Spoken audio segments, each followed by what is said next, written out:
महास्वामी श्री श्री बाल गंगाधर स्वामी जी महाराज के सानिध्य में और वर्तमान में पूज्य स्वामी निर्मलानंद नाथ स्वामी जी महाराज के सानिध्य में आदि चुनचुन गिरी के माध्यम से चलने वाली आध्यात्मिक और सेवा के शिक्षा और स्वास्थ्य संबंधी हुए तमाम प्रकल्प जो न केवल कर्नाटक राज्य में बल्कि पूरे भारत में भी और देश के दुनिया के तमाम अन्य देशों में सेवा के इस प्रकल्प को आगे बढ़ाने का कार्य कर रहे हैं। यह नाथ संप्रदाय की एक परंपरा और मेरे लिए अद्भुत था जब डॉक्टर वीरेंद्र हेगड़े जी का यह निमंत्रण मुझे प्राप्त हुआ तो मैंने जानने का प्रयास किया कार्यक्रम में कौन कौन लोग हैं। तो मुझे बताया गया कि इस कार्यक्रम को आशीर्वाद प्राप्त होगा स्वामी निर्मलानंद नाथ जी का, कर्नाटक के माननीय मुख्यमंत्री जी का और स्वयं डॉक्टर वीरेंद्र हेगड़े जी का सानिध्य प्राप्त होगा। तो मैंने कहा मैं भी एक योगी और स्वामी निर्मलानंद नाथ जी भी एक योगी। बोमई जी हमारे लोकप्रिय मुख्यमंत्री के रूप में और एक योगी के रूप में वह भी कर्नाटक की सेवा का काम कर रहे हैं और जिस निश्चल भाव के साथ, जिस कर्मठता के साथ कर्नाटक की जनता की सेवा के लिए उन्होंने कार्य किया है वह अद्भुत है। और डॉक्टर वीरेंद्र हेगड़े जी श्री धर्मस्थल क्षेत्र के माध्यम से एक योगी के रूप में ही वे भी यहां पर कार्य करते हुए पूरे क्षेत्र में आध्यात्मिक शिक्षा और स्वास्थ्य के विभिन्न प्रकल्पों के साथ ही जिस प्रकार के समाज सेवा के अभियान के साथ जुड़े हुए हैं, यह अद्भुत संजोग है। और इसलिए जब मुझे इस प्रकार का अवसर मिला तो मैं अपने आप को रोक नहीं पाया। आज मैं आपके बीच में यहां पर आया हूं। मेरे लिए यह अवसर अत्यंत महत्वपूर्ण है भाइयों बहनों, इसलिए भी महत्वपूर्ण है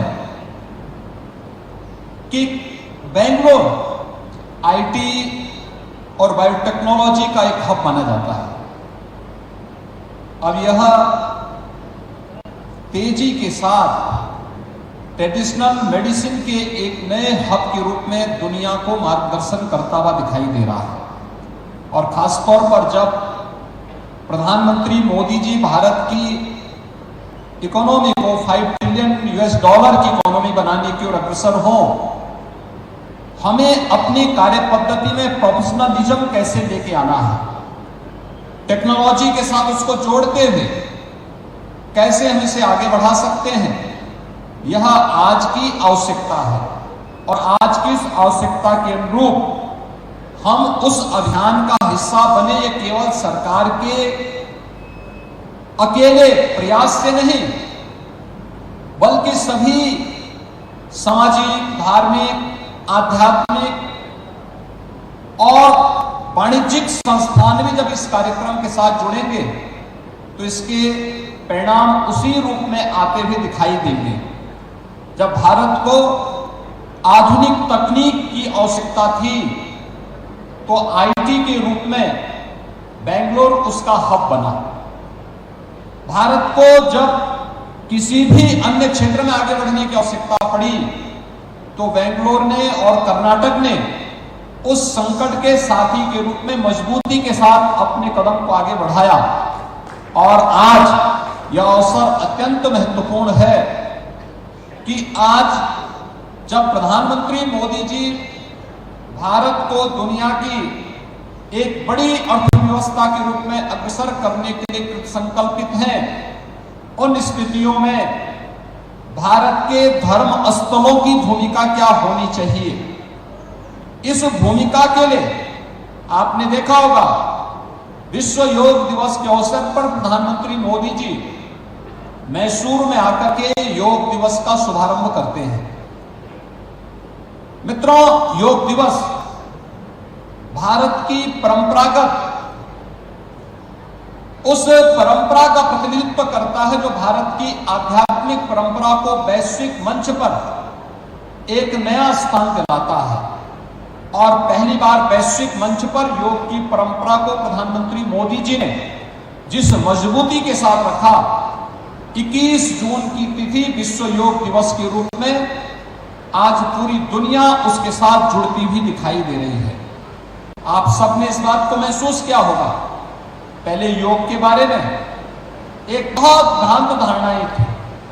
योग के बारे में लोगों के मन में तमाम अन्य प्रकार की धारणाएं थी, लेकिन आज न केवल भारत के अंदर करोड़ों लोग योग की परंपरा के साथ जुड़ रहे हैं, बल्कि दुनिया के 175 देशों ने 21 जून को भारत की योग की परंपरा के साथ जुड़ करके भारत के योग की और आध्यात्मिक ताकत को भी उन्होंने महसूस किया है।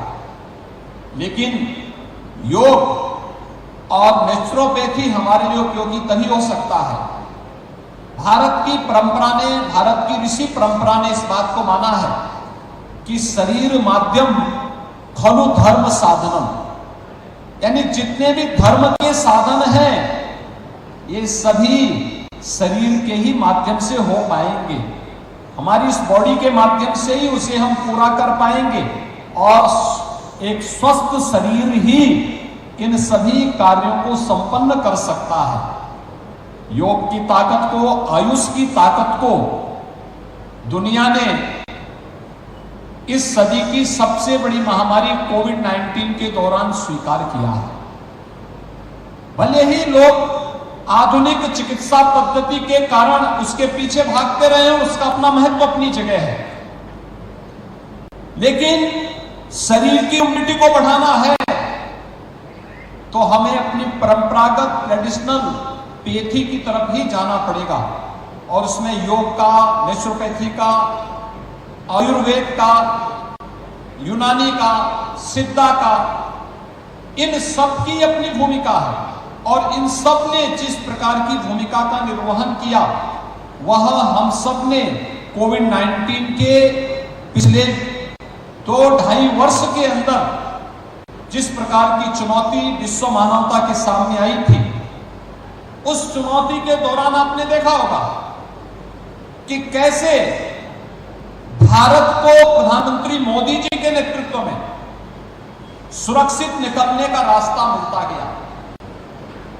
भारत की आबादी 135 करोड़ की, लेकिन अगर हम यूएस से इसकी तुलना करें तो मित्रों, यूएस की जो पॉपुलेशन है वह भारत की तुलना में भारत का 1/4 है, लेकिन कोविड-19 से होने वाली जो मृत्यु है वह यूएस में भारत से दुगनी है। यानी हमसे 1/4 आबादी के बावजूद भारत से दुगनी मौतें कोविड-19 से अमेरिका में हो जाना इस बात को यह प्रमाणित करता है कि भारत के अंदर जो परंपरागत हमारी पद्धतियां हैं, जिन्हें हम आज आयुष के रूप में मान्यता देते हैं, इन पद्धतियों के कारण और हमारी जो परंपरागत व्यवस्थाएं हैं, यह व्यक्ति के जीवन को मजबूती प्रदान करने, उसकी इम्यूनिटी को बढ़ाने में इसकी बहुत बड़ी भूमिका है।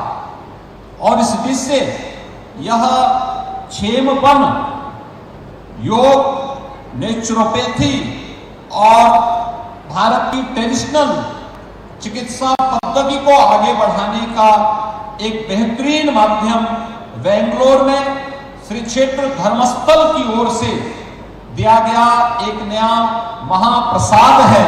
और मैं इसके लिए श्री क्षेत्र धर्मस्थल के धर्माधिकारी डॉक्टर वीरेंद्र हेगड़े जी को